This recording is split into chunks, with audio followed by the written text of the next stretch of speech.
আজ পাঁচমিশালি গল্প চ্যানেলে শোনাতে এসেছি একটি হাসির গল্প, বড্ড বেশি গান। লেখক শ্রী বুদ্ধদেব বসু। বিভিন্ন চরিত্রে ও গল্প পাঠে ডক্টর অর্চ সেনগুপ্ত। তাহলে চলুন সকলে মিলে শুনি হাসির গল্প বড্ড বেশি গান। অগত্যা খবরের কাগজে নিম্নলিখিত বিজ্ঞাপনটি দিতে বাধ্য হল। চাই একটি বাড়ির অংশ কি ফ্ল্যাট, কলকাতার যে কোনো পাড়ায় কি কাছাকাছি যে কোনো গ্রামে, কর্পোরেশনের এলাকার বাইরে হলেও আপত্তি নেই, ট্রামবাসের দূর হলেই ভালো, গ্রামোফোন কি রেডিওর উৎপাত আর গীতবিলাসী প্রতিবেশীর অত্যাচার থেকে সম্পূর্ণ মুক্ত হওয়া দরকার। এছাড়া আর যাই হোক, ছোট কি বড়, ভালো কি মন্দ, কোনো আপত্তি নেই, কোনো রকমে বাসযোগ্য হলেই হলো। এরকম বাড়ির কেউ যদি খোঁজ দিতে পারেন অত্যন্ত কৃতজ্ঞ হব। ভাড়া যা হয় হোক, দয়া করে বাজে খবর দেবেন না। সত্যি যদি নির্গান বাড়ি কারো হাতে থাকে অবিলম্বে জানাবেন। বেশ লম্বা বিজ্ঞাপন, ইংরেজি ও বাংলা 3টি দৈনিক পত্রে সপ্তাহে 3 বার ছাপতে দিলুম। অনেকগুলো কাঁচা টাকা বেরিয়ে গেল, তা যাক, আগে প্রাণে তো বাঁচি। কি কুক্ষণে এসে উঠেছিলুম টালিগঞ্জের এই ম্যানশন বটে, যেমন বিরাটের আয়তন তেমনি পাঁচমিশালি এর বাসিন্দারা।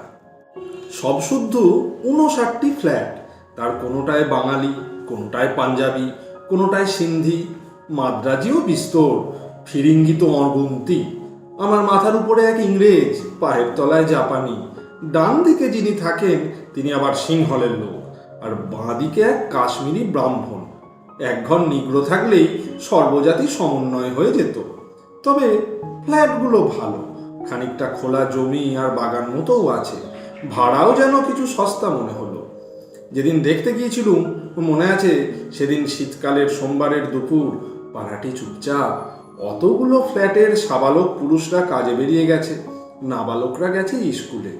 বিপুল বাড়িটি দৈপ্রাহরিক তন্দ্রায় স্তব্ধ। ভালোই লাগলো। আর তক্ষুনি 42 নম্বর দক্ষিণ খোলা ফ্ল্যাটটি 80 টাকা ভাড়ায় ঠিক করে ফেললুম।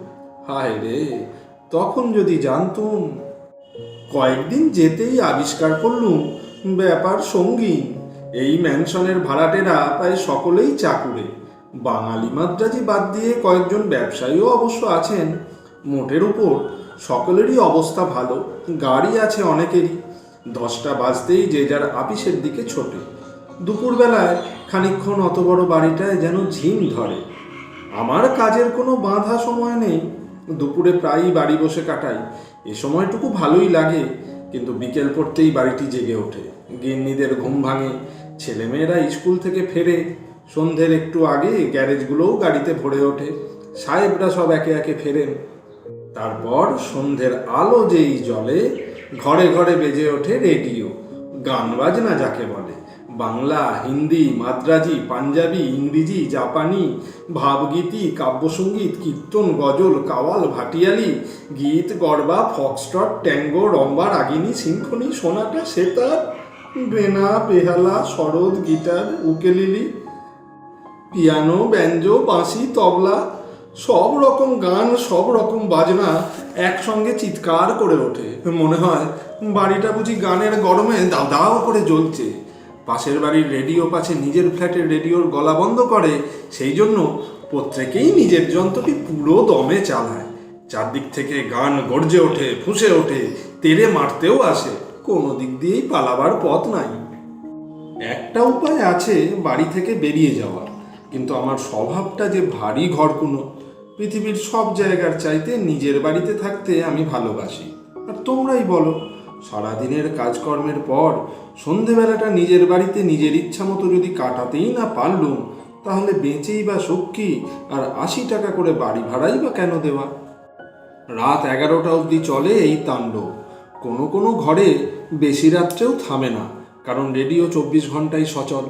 দিনরাত্রির যে কোনো সময়ই পৃথিবীর কোথাও না কোথাও কিছু না কিছু হচ্ছেই। এক রেডিওতেই রক্ষে নেই, তার উপর আবার অনেকগুলি বাড়িতে গীত শিক্ষার্থিনী আছেন।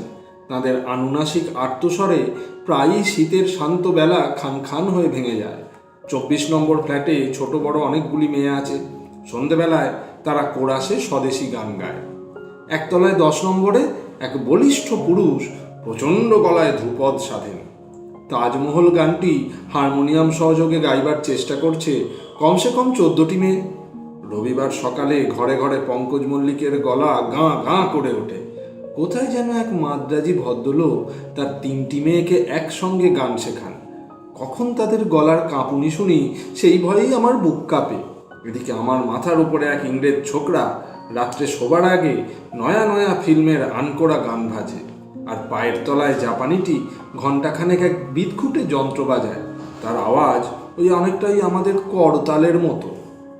আশ্চর্য এই যে এবারের সব ভাড়াটেই যে যার মতে গীতরসিক, কেউ কারো গানে কান দেয় না, প্রত্যেকেই নিজের গানে কিংবা নিজের রেডিওতে মশগুল। 59টি ফ্ল্যাটের আনুমানিক 350 অধিবাসীর মধ্যে এই আমি একমাত্র যার কান চারদিকেই খোলা।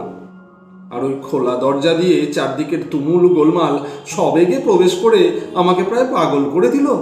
মাঝে মাঝে ভালো গানের টুকরোও কানে ভেসে আসে, কিন্তু গানের ওই সাইক্লোনের মধ্যে কোনো জিনিসই আলাদা করে নেওয়া সম্ভব হয় না। মনে হয় বিশাল একটা কড়াইতে যত রাজ্যের গান টকবক টকবক করে ফুটছে, তাল গুলিয়ে যাচ্ছে, যখন তখন ছিঁড়ছে, সুর গরম তেলে চাপানো কই মাছের মতো ছটফট করছে। কার সাধ্য কোনো একটা গান আধ মিনিটও শোনে? শুনতে মনে হতে পারে রঞ্জন ম্যানশনের ভাড়াটেরা সবাই গান ভালোবাসে, কিন্তু আসলে গান শুনতে কেউই চায় বলে আমার মনে হলো না। চারদিক থেকে সবাই যখন গাইছে তখন শোনেটা কে? খুব একটা ওই তালগোল পাকানো দারুণ গোলমাল যে হচ্ছে, এতেই তারা খুশি। 1 মাসের ভাড়া আগাম দিয়েছিল, সুতরাং নাক চোখ বুজে দাঁতে দাঁত চেপে, কেননা কান তো আর বন্ধ করা সম্ভব নয়, তাই কোনো রকমে একটা মাস কাটিয়ে দিলুম। কিন্তু মাস শেষ হবার আগে থেকেই উঠে পড়ে লেগে গেলুম নতুন বাড়ি খুঁজতে। এ বাড়িতে আমার বেশি দিন যে পোষাবে না তা প্রথম দিনই বুঝে নিয়েছিলুম। মনে মনে ঠিক করলুম এবার এমন বাড়িতে যাব যেখানে গান নেই। অন্যান্য সুবিধা অসুবিধার জন্য কিছুমাত্র পরোয়া করব না, কিন্তু এই বিজ্ঞানের যুগে কলকাতা শহরে গানহীন বাড়ি পাওয়া যে কত শক্ত তা 2-4 দিন ঘুরেই বুঝতে পারলুম। এতদিন এটা লক্ষ্য করিনি, কিন্তু এবার আবিষ্কার করলুম যে কলকাতার ভদ্র পাড়াগুলিতে প্রতিটি রাস্তার দুদিকের ছাতের উপর এরিয়েলের অরণ্য আকাশ উঠে উঠছে। যেখানেই দেখি বাড়িতে টুলেট ঝুলছে সেখানেই আকাশের দিকে তাকাই, তারপর সোজা পিঠ টান দিয়ে পলায়ন। রঞ্জন ম্যানশন 1 মাসেই আমার এমন অবস্থা করে এনেছে যে গানের নামে আমার বুক ডিপ ডিপ করে, হাত পা আসে অবশ হয়ে। রেডিওর অ্যারিয়াল চোখে পড়লে আমার যেন আর দাঁড়াবার শক্তি থাকে না। শেষটায় ভদ্রপাড়া ছেড়ে নানা বাজে জায়গায় ঘুরতে লাগলো। কাজকর্ম ফেলে ট্রামে, বাসে, রিক্সায়, হেঁটে কলকাতার এমন সব অঞ্চলে ঢুঁ মারতে লাগলুম যার অস্তিত্বও কোনোদিন সন্দেহ করিনি। কোথায় খানপুর, কোথায় গোবরা, আর কোথায় কসবা, কিছুই বাকি রাখলুম না। যাতায়াতে তা 15-20 টাকা খরচ হয়ে গেল, কিন্তু ব্যর্থ হতে হলো। নিরিবিলি জায়গা হয়তো আছে, কিন্তু বাড়ি খালি নেই। আর বাড়ি যদি বা পাওয়া গেল তো পাশেই বাটার দোকানে রেডিও বাজছে, কিংবা পানের দোকানে চলছে গ্রামোফোন। এদিকে আর 1 মাসেরও মাঝামাঝি হয়ে এলো, অতএব বাধ্য হয়েই খবরের কাগজে বিজ্ঞাপন দিতে হলো। ফল পাওয়া গেল হাতে হাতে।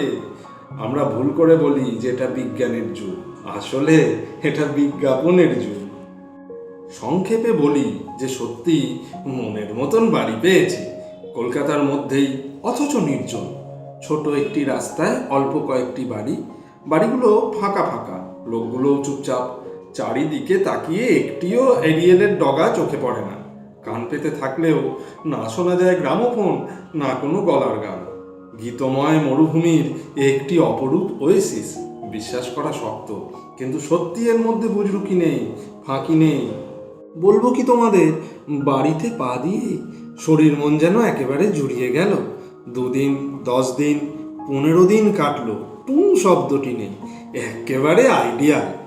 তোমাদের নিশ্চয়ই জানতে কৌতূহল হচ্ছে এই কলকাতায় এই আশ্চর্য পাড়াটি কোথায়। কিন্তু পাগল নাকি, তোমাদের ঠিকানা বলে দেবো? আমি কি তেমনই বোকা?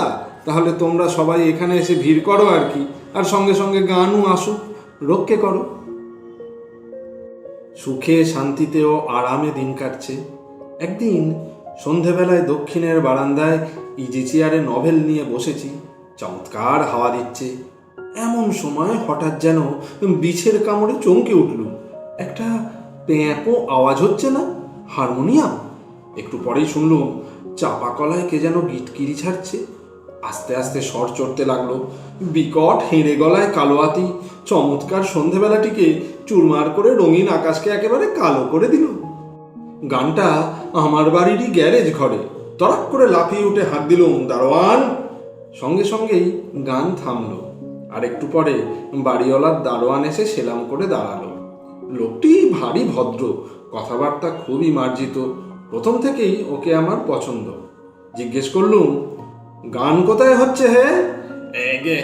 গান এই তো নিচেই হচ্ছে বাবু। কে গাইছে?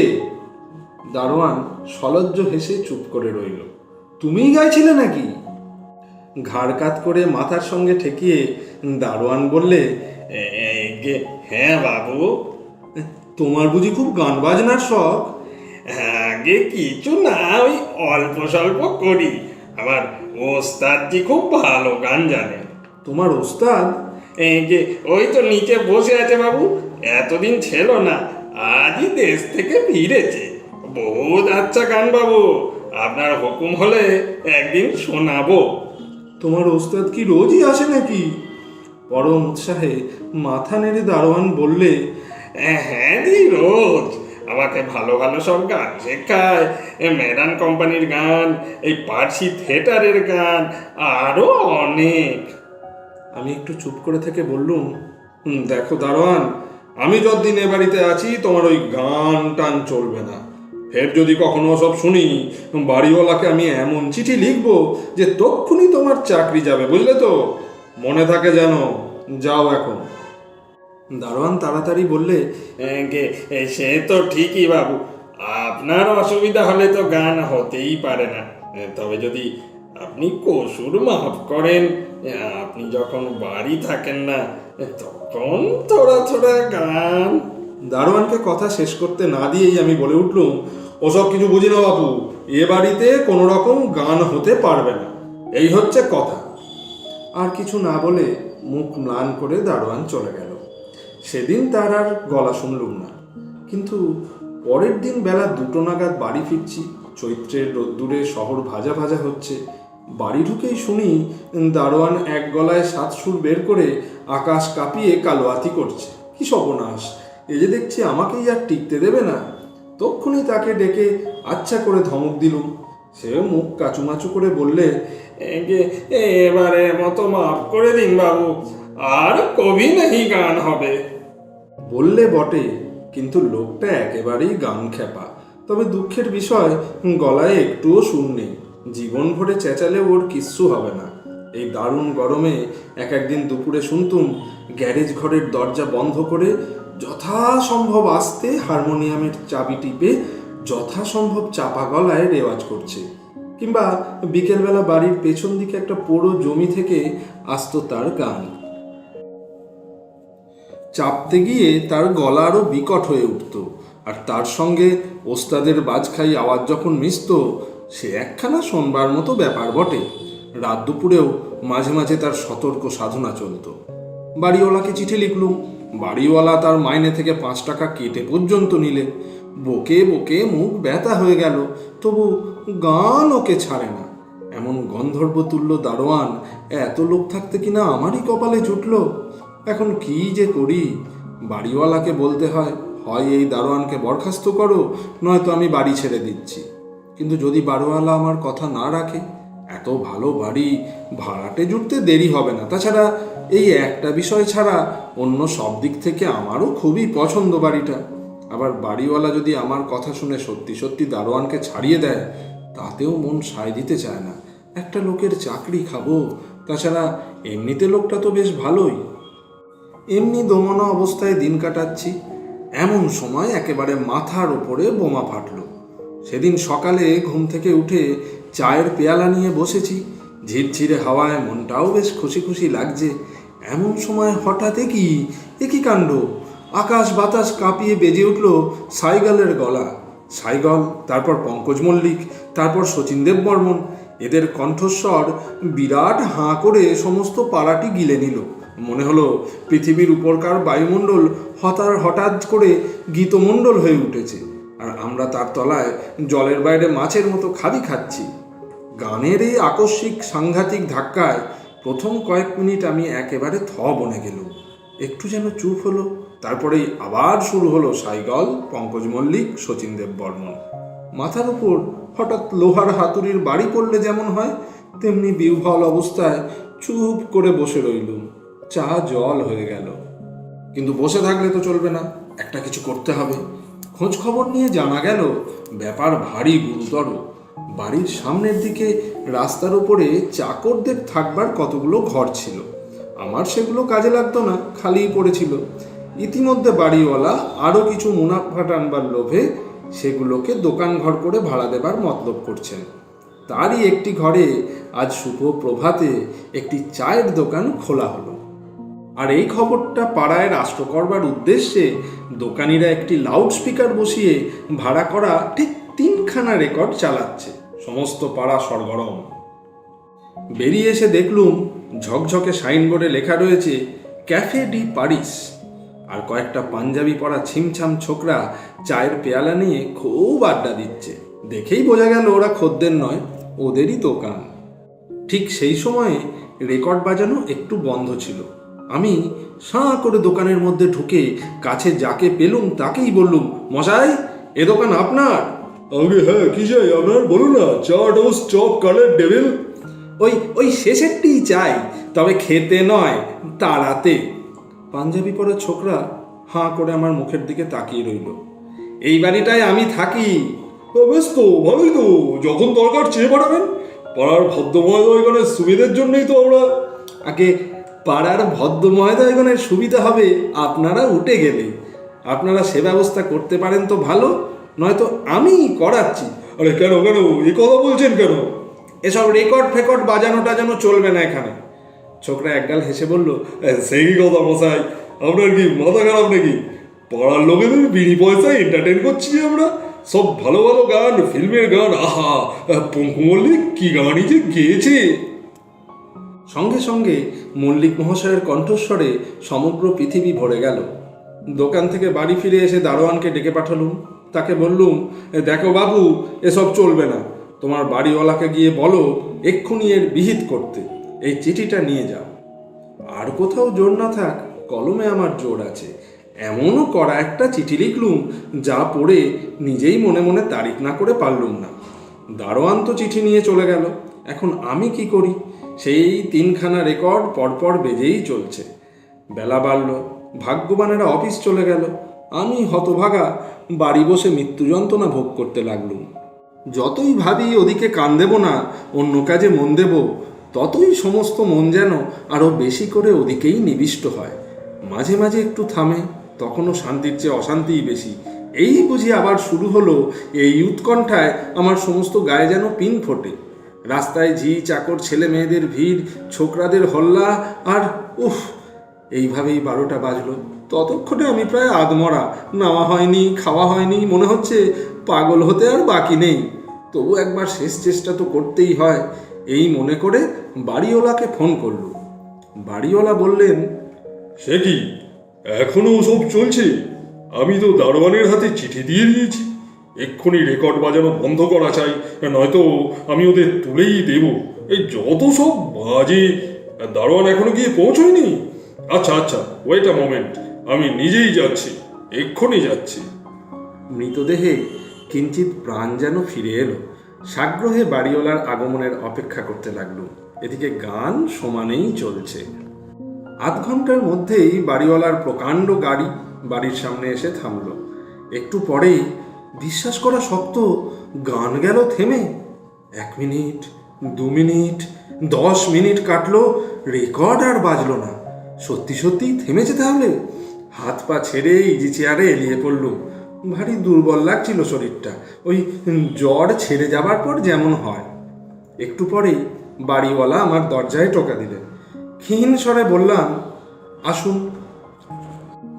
বাড়িওয়ালা ঘরে ঢুকেই বললেন, আই এম ভেরি সরি। দারোয়ানটাকে আমি আরও কয়েক জায়গায় পাঠিয়েছিলাম, সেই জন্যই ওর দেরি হয়েছে। তো আপনি ভাববেন না আমি দিয়েছি ওদের একেবারে ঠান্ডা করে, দোকান শুদ্ধই উঠিয়ে দিল। আজ বিকেলে ওরা পাত্তারি গুটোবে। ও ঘরগুলো ভাড়া দিতে যাওয়াই আমার ভুল হয়েছিল। আরে ওসব দোকান ফোকান, তার মানেই তো যত সব বাজে লোকের আড্ডা। থাকবে ঘরগুলো খালিই পড়ে থাক। এই মহানুভব বাড়িওয়ালার প্রতি কৃতজ্ঞতায় আমি আর কোনো কথা বলতে পারলুম না। ভদ্রলোকের নাম বিপিনবাবু, বয়স 40 হবে। কলকাতায় অগাধ টাকার সম্পত্তি, সে অনুপাতে টাকার উপর মমতা কম। নিজের সুখের জন্য যথেষ্ট খরচ করেন, ভাড়াটের বেলায়ও কার্পণ্য করেন না। তিনি যে ভালো লোক তা বাড়ি ভাড়া নেবার সময়েই বুঝেছিল, কিন্তু এখন দেখছি তিনি একেবারে আইডিয়াল বাড়িওয়ালা। এক কথায় একেবারে দোকান শুদ্ধ তুলে দিলেন। বিপিনবাবু বললেন, আপনার খুব কষ্ট হলো, সেজন্য আমি দুঃখিত। যদি আগে জানতুম। আমি সবনে বললুম, আরে না না, তেমন আর কি। আরে কষ্ট বই কি, খুবই কষ্ট। আপনার মতো কালচার্ড লোকের পক্ষে ওসব ঠুনকো ফিল্মি গান শোনা, ও মাই গড, ইটস আ টর্চার। আমি দেখুন মশাই, ওসব পপুলার গান ফান একেবারেই সহ্য করতে পারিনি। হয় উচ্চাঙ্গের গান শুনবো, নয়তো শুনবই না, এই আমার মত। আপনি কি বলেন? তা ফিল্মের গানও তো দু একটা উতরে যায়। না না, ওসব কিছু না মশাই, কিচ্ছু না, যত সব রাইস, বাজে মাল। গান হলো গিয়ে আমাদের দেশের ক্লাসিক্যাল মিউজিক, যাকে বলে গান। একখানা তান শুনুন, প্রাণ ঠান্ডা। কিন্তু দুঃখের কথা কি বলবো মশাই, এসব ছক্কি গানের দৌড়াতে ক্লাসিক্যালের আদর দেশে দিনে দিনেই কমছে। এই দেখুন না, এই কলকাতা শহরে একটা গাইয়ের মতো গাইয়ে কি দেখবেন? এই দেখুন না, এই আমি যারা 15 বছর দিল্লি, আগ্রা, বোম্বাই, গোয়ালিয়র ঘুরে খেয়াল শিখেছি, বলতে দোষ নেই, বেশ ভালোভাবেই শিখেছি। কিন্তু কি হলো, কেউ একবার শুনতে চায়? বাড়ির ছেলেমেয়েরা পর্যন্ত সাইকেল পাগল। আপনার মতো সমজদার আর কজন মশাই? আচ্ছা আচ্ছা, এইটা একটু শুনুন না, এই মালকোষের এই খোঁজটা। আমাকে সমজদার ব্যক্তি ভেবে তিনি যে অযথা আমাকে সম্মানিত করছেন, ব্যস্ত সমস্ত হয়ে তাকে একথা বলতে যাচ্ছিল, কিন্তু তার আগেই তিনি কানের পিছনে হাত দিয়ে মস্ত হাঁ করে মালকোষ ধরলেন। ধরলেন তো ধরলেন, আর তো থামেনি না।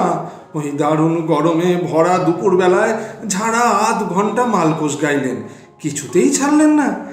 তাঁর গান যে বাড়ির ছেলেমেয়েরাও শুনতে চায় না, তাতে অবাক হওয়ার কোনো উপায়ই আর রইল না। তিনি থামতেই আমি ওঠবার ভঙ্গি করে বললুম, আচ্ছা, আমার এখনো স্নান হাহার হয়নি। আমার কথাটা বিপিনবাবু কি শুনলেন তা তিনিই জানেন। মাথা ঝাঁকিয়ে পরম উৎসাহে বলে উঠলেন, হাওয়া খাওয়া ভুলিয়ে দেয়, তবেই না গান। আরে বড় বড় ওস্তাদদের গান শুনতে গিয়ে কত রাতই জেগেছি, আর কতদিনই যে না খেয়ে কেটেছে জানেন। একবার বড়দায় এক বাইজির গান শুনতে গেল। গান শুরু হলো শেষ রাত্রে। মনে হলো ঘন্টা 2 মাত্র যেন গান শুনলো, কিন্তু বেরিয়ে এসে দেখি কি জানেন, দেখি বেলা 2 বেজে গেছে।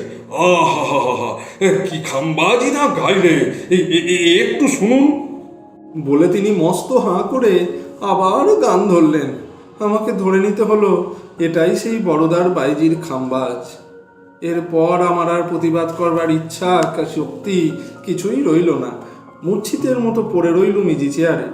বিপিনবাবু পরপর 7-7টা রাগিনী শুনিয়ে উঠলেন বিকেল 4টে। তখন আমার সত্যিই মনে হলো যে আমি বোধহয় মরে গেছি। ইজি চেয়ার থেকে উঠবার চেষ্টা করতেই চারদিক কেমন অন্ধকার হয়ে গেল। ধরাম করে মেঝেতে পড়ে গেলুম। তারপর আর কিছু মনে নেই।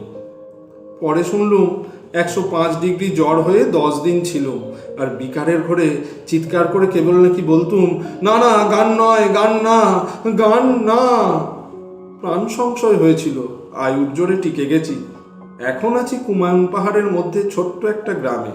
শরীর অত্যন্ত দুর্বল। ডাক্তাররা বলেছে অন্তত বছরখানেক এখানে থাকলে তবে নাকি সম্পূর্ণ সুস্থ হতে পারবো। তাও সেরে উঠলেও কলকাতায় বসবাস করা আর বোধহয় আমার হবে না। না হোক, তার জন্য দুঃখ নেই। পাঁচমিশালি গল্প চ্যানেলে আজকের গল্পটি এখানেই শেষ হল। আশা করি আপনাদের ভালো লেগেছে। ভালো লাগলে লাইক, শেয়ার ও সাবস্ক্রাইব করে দেবেন। আপনাদের মূল্যবান মতামতের অপেক্ষায় রইলাম। ভালো থাকবেন সবাই। আবার ফিরছি আগামী সপ্তাহে।